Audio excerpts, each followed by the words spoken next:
तो इस फिल्म की शुरुआत होती है 1974 में, जहां हम एक छोटी बच्ची को देखते हैं जो अपने घर के बाहर एक गाड़ी को रुकते हुए देखती है। वो बच्ची सोचकर कि कौन होगा बाहर जाती है चेक करने, लेकिन गाड़ी में कोई नहीं होता। अचानक उसे किसी की आवाज सुनाई देती है जो घर के पीछे से आ रही थी, और वो वहां जाकर भी देखती है, लेकिन वहां पर भी कोई नहीं था। फिर अगले ही पल एक अजीब सा आदमी उसके पीछे आकर खड़ा हो जाता है और बड़े ही अजीब अंदाज में कहता है, तुम्हारा बर्थडे आने वाला है। इस आदमी का चेहरा तो हम सही से देख नहीं पाते, लेकिन इसकी जिल्द इतनी सफेद थी कि लगता है जैसे इसके अंदर खून का नामो निशान तक ना हो। अब कहानी कुछ साल आगे जाती है, जहां हम एक जगह पर कुछ FBI एजेंट्स को देखते हैं जो एक खतरनाक क्रिमिनल मुजरिम को पकड़ने की तैयारी कर रहे होते हैं। यहीं पर हमारी कहानी की मेन कैरेक्टर ली को भी दिखाया जाता है। ली और उसका एक एजेंट साथी क्रिमिनल को ढूंढने के लिए निकलते हैं। अब ली को एक घर को देखकर अजीब महसूस होता है और वो अपने साथी को कहती है कि क्रिमिनल पक्का इसी घर में है, पर ली का साथी इस बात को सीरियस ना लेते हुए नजरअंदाज कर देता है। इसलिए बिना डरे वो दरवाजे पर दस्तक देता है, पर ली की बात सच थी, क्योंकि तभी वो क्रिमिनल दरवाजा खोलकर एजेंट को शूट करके मार देता है। पर ली ठीक टाइम पर छुप गई थी। कुछ देर बाद वो डरते हुए घर के अंदर जाती है। एक जगह पर उसे क्रिमिनल बैठा हुआ दिख भी गया, जिस पर गन पॉइंट करके वो सरेंडर करने को कहती है, यानी उसे उनके हवाले करने का। तब क्रिमिनल सरेंडर कर भी देता है और ली उसे पकड़कर FBI के हवाले कर देती है। अब हम देखते हैं कि ली का एक जिस्मानी टेस्ट लिया जाता है, जिसमें पता चलता है कि उसके पास कुछ दिमागी ताकतें हैं, जिनकी वजह से उसे उस क्रिमिनल का पता लग गया था कि वो कहाँ है, यानी कि जिस इंसान को भी ढूंढना चाहे, ली अपनी पावर से उसकी मौजूदगी का एहसास करके उसके बारे में बता सकती है। अब ली अपने सीनियर एजेंट कार्टर और उसके साथी के साथ कार में बैठी होती है। इन्होंने अपनी गाड़ी एक घर के बाहर रोकी हुई थी। सीनियर एजेंट कार्टर बताता है कि इस घर में एक फैमिली रहा करती थी, जो लोग बहुत खुशी से अपनी जिंदगी गुजार रहे थे। पर एक दिन फैमिली के हेड को पता नहीं क्या हुआ, उसने अपनी वाइफ और बच्चे को मार डाला, जिसके बाद उसने अपनी भी जान ले ली। अब ऐसा सिर्फ उनके साथ ही नहीं हुआ, बल्कि पिछले कुछ सालों में बहुत सारी फैमिलीज के साथ बिल्कुल ऐसा ही हुआ है। फैमिली के हेड को कुछ होता है जिसमें वो सबको मारने के बाद खुद को भी खत्म कर लेता है। अब उन सारी फैमिलीज के घरों में से एक खत मिलता है, जिसमें कुछ अजीब कोड्स लिखे होते हैं। खत के आखिर में एक नाम भी लिखा होता है, लॉन्ग लेग्स। सारे खतों की राइटिंग भी एक जैसी ही थी, यानी लॉन्ग लेग्स नामी ये कोई शख्स है जो फैमिलीज के फादर के साथ कुछ करता है, जिससे वो सबको मारने के बाद अपनी भी जान ले लेता है। अब FBI को आज तक पता नहीं चला कि आखिर ये लॉन्ग लेग्स कौन है, क्योंकि उसे कभी भी किसी ने नहीं देखा था। तो इसीलिए अब वो चाहते थे कि ली इस केस को हल करे अपनी पावर्स की मदद से। ली ये देखकर हैरान होती है कि हर फैमिली में एक चीज सेम है, कि हर फैमिली में 9 साल की बच्ची होती है जिसकी बर्थडे 14 को ही होती है। अब ली एक बार फिर इन सभी सबूतों को इकट्ठा करती है। उसे पता चलता है कि जब फैमिलीज की मौत होती है तो इन सब के पीछे की वजह जो इनको खत लिखता है, यानी लॉन्ग लेग्स, वो उस घर में मौजूद नहीं होता, जिसका मतलब साफ था कि कोई तो ऐसा इंसान है जो इस काम में लॉन्ग लेग्स की मदद कर रहा था। खैर अब कार्टर ने ज्यादा ही शराब पी ली थी, इसलिए ली उसे गाड़ी के जरिए घर छोड़ने जाती है, जहाँ वो कार्टर की वाइफ और बेटी से मिलती है। कार्टर की बेटी उसे अपना रूम दिखाती है और कहती है कि मेरी बर्थडे आने वाली है, तो आप जरूर आइएगा। अब ली अपने घर वापस आती है और अपनी मॉम को कॉल करती है। हमें यहाँ पता चलता है कि ली का भी बर्थडे आने वाला है, लेकिन फिर अचानक कोई उसके घर का दरवाजा जोर जोर से पीटने लगता है। ली जैसे चेक करने जाती है,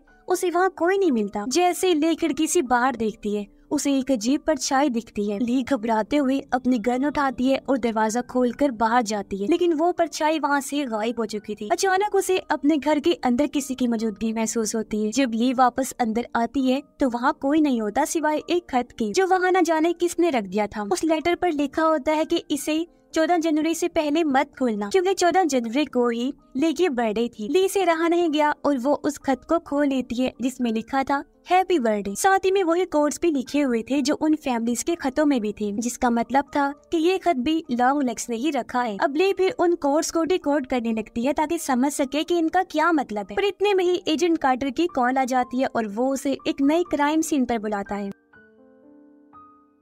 ये क्राइम सीन भी बहुत खौफनाक था, जहाँ लॉन्ग लेग्स ने एक और फैमिली को बहुत ही बेरहमी से मारा होता है। इस फैमिली को मरे हुए 1 महीना हो चुका था और इनकी लाशें बुरी तरह से सड़ चुकी होती। यहाँ भी वही पैटर्न मिलता है, जिसमें एक 9 साल की बच्ची थी और वो 14 तारीख को अपना बर्थडे मनाने वाली थी। कार्टर ये सब देखकर काफी डिस्टर्ब हो जाता है, क्योंकि ये पैटर्न अब खत्म होने का नाम ही नहीं ले रहा था। अब ली अपनी माँ को कॉल करके कहती है कि वो कुछ दिन तक मसरूफ रहेगी और हम सीधा बर्थडे पर ही मिलेंगे, लेकिन मॉम उसे कहती है कि बेटा रोज गॉड से प्रेयर्स किया करो, दुआएं मांगा करो, क्योंकि प्रेयर्स ही हमें डेविल शैतान से महफूज रखती हैं। ली बात को नजरअंदाज करते हुए कहती है उसे सब याद है और वो फोन रख देती है। अब ली वापस से अपने केस पर ध्यान लगाती है, उसे हल करने की कोशिश करती है। वो सभी सबूतों की तारीखों को कैलेंडर में मार्क करती है, निशान लगाती है, जहाँ उसे एक अजीब पैटर्न मिला जो एक उल्टे ट्रायंगल की शक्ल बनाता है, जो कि डेविल शैतान का एक निशान होता है। ये पैटर्न नामुकम्मल था। अब उसे मुकम्मल करने के लिए एक तारीख गायब थी और वो थी 13 तारीख, यानी आने वाले महीने की 13 तारीख को लॉन्ग लेग्स दोबारा किसी फैमिली का खून करने वाला था। लेकिन ये सारी बातें कार्टर को बताती है और उसे कहती है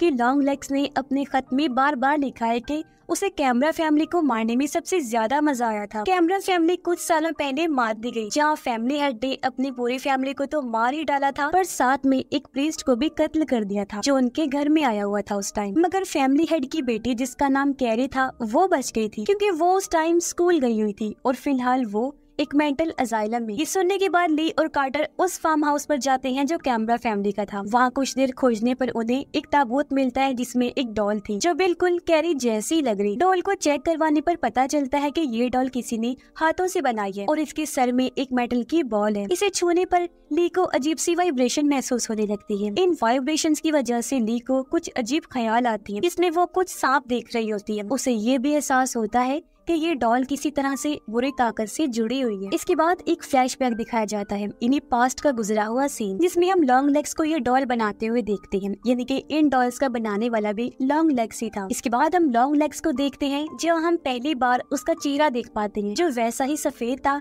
जैसा हमने कहानी की शुरुआत में देखा था। अब लॉन्ग लेग्स एक शॉप में जाता है कुछ सामान खरीदने। वो वहाँ अजीब हरकतें करने लगा और काउंटर पर बैठी लड़की से उसकी बर्थडे की डेट पूछता है। लड़की के सामने भी वो अजीबोगरीब हरकतें कर रहा था, जिसके बाद वो वहाँ से कहीं जाने लगता है। अपनी गाड़ी में बैठकर वो जोर जोर से चीखने लगता है, जैसे कि वो बहुत गुस्से में हो, शायद इस बात से कि उस लड़की की बर्थडे डेट 14 नहीं है। दूसरी तरफ ली और कार्टर कैरी से मिलने मेंटल अजाइलम जाते हैं, जहाँ उन्हें पता चलता है कि कैरी की हालत पिछले 20 सालों से बहुत खराब थी। ना वो किसी सवाल का जवाब देती और ना ही कोई रिस्पॉन्स करती, इन्हें कोई भी हरकत। लेकिन कल का दिन अलग ही था, क्योंकि 20 सालों में पहली बार कोई उससे मिलने आया और कैरी अचानक से बिल्कुल ठीक हो गई थी और बातें भी करने लगी। अब जो शख्स उससे मिलने आया उसने अपना नाम रजिस्टर में ली लिखवाया था, लेकिन ली तो आज पहली मर्तबा यहाँ आई थी, जो बात काफी अजीब थी। इसे वो दोनों भी चौंक जाते हैं, पर गौर करने पर वो समझ जाते हैं कि ये लॉन्ग लेग्स था, जो ही कैरी से मिलने आया और उसे ठीक कर दिया। पर उसने पकड़े जाने की डर से अपना नहीं बल्कि ली का नाम लिखवा दिया। ली अब कैरी से मिलती है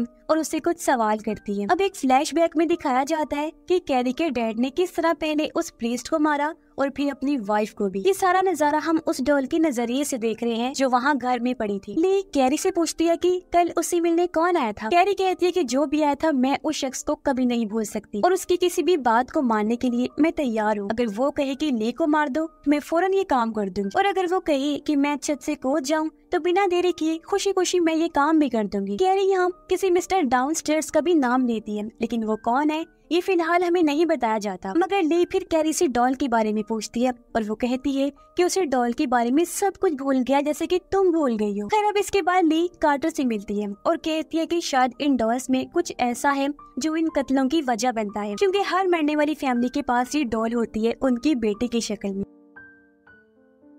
अब कई जगहों पर डॉल्स को जादू और किसी को अपने वश में करने के लिए इस्तेमाल किया जाता है, लेकिन कार्टर को इन बातों पर यकीन नहीं था। वो कहता है कि लॉन्ग लेग्स को तुम्हारा नाम कैसे पता, क्या तुम्हारा और उसका कोई ताल्लुक है? पर वो चुप रही, कुछ नहीं कहती। कार्टर कहता है कि उसने ली की फाइल भी चेक की है और उसे ली की माँ के बारे में कुछ पता चला है। दरअसल ली की माँ ने ली के नाइफ बर्थडे से एक दिन पहले एक लंबे और सफेद आदमी के खिलाफ पुलिस में रिपोर्ट लिखवाई थी, पर जब इस बारे में ली से वो पूछता है तो वो कहती है कि मुझे इस बारे में कुछ भी याद नहीं। इसीलिए कार्टर ली को उसकी माँ से मिलने भेजता है। जब ली अपनी माँ के घर जाती है तो वो देखती है कि उसकी माँ काफी अजीब बर्ताव कर रही है। लेकिन मॉम उसे पूछती है कि क्या तुम अभी भी प्रेयर्स करती हो? इस पर ली जवाब देती है कि नहीं, क्योंकि प्रेयर्स से मुझे डर लगता है। ये सुनते ही उसकी मॉम जोर से हंसने लगी और कहती है कि तुमने सही कहा, प्रेयर्स किसी काम की नहीं होती। जो बात काफी अजीब थी, क्योंकि उसका पहले गॉड और प्रेयर्स पर यकीन था, पर अब उसका नजरिया बदल गया था। इसके बाद ली किचन में जाती है और उसे बेसमेंट में से एक कीड़ा निकलता हुआ नजर आता है। इसे देखते ही ली को फिर से फ्लैशबैक दिखाई देता है, जिसमें वो फिर से उन्हीं सांपों को देखती है, फिर खुद को अपनी माँ के साथ पाती है। यहाँ छोटी ली को हम देखते हैं और पता चलता है कि मूवी की शुरुआत में हमने जिस बच्ची को देखा था वो ली ही थी। सीन वापस से प्रेजेंट टाइम यानी मौजूदा वक्त में आता है, जहाँ ली अपनी माँ से अपने 9th बर्थडे के बारे में और उस आदमी के बारे में पूछती है जो उससे मिलने आया था। यानी कि वही सफेद आदमी जो था तो लॉन्ग लेग्स, लेकिन ली इस बारे में नहीं जानती थी। लेकिन उसकी माँ इस बात को टालने लगती है, जैसे वो सब कुछ जानती है लेकिन बता नहीं सकती। वो सिर्फ इतना कह देती है कि उसकी बर्थडे वाली सारी चीजें उसके कमरे में अभी तक संभाल के रखी हुई। इसलिए ली अपने कमरे में चली जाती है और वहाँ उसे एक बॉक्स मिलता है जिसमें उसकी खींची हुई फोटोज थी और उन्हीं में उसे लॉन्ग लेग्स की फोटो भी मिल जाती है, जो देखकर वो घबरा गई। उसने लॉन्ग लेग्स को इसलिए पहचाना क्योंकि वो उसकी बचपन वाली फोटो में था। अब यहाँ हमें पता चलता है कि जब लॉन्ग लेग्स बचपन में ली से मिलने आया था तब उसकी माँ भी वहाँ आ गई थी, जो लॉन्ग लेग्स से पूछती है कि तुम कौन हो और मेरी बेटी से क्यों बात कर रहे हो। लॉन्ग लेग्स गाना गाते हुए कहता है कि या तो मुझे अभी के अभी घर के अंदर आने दो या फिर मैं बार बार आकर तुम्हारा दरवाजा खटखटाता रहूंगा। अब जब ली को लॉन्ग लेग्स की फोटो मिल गई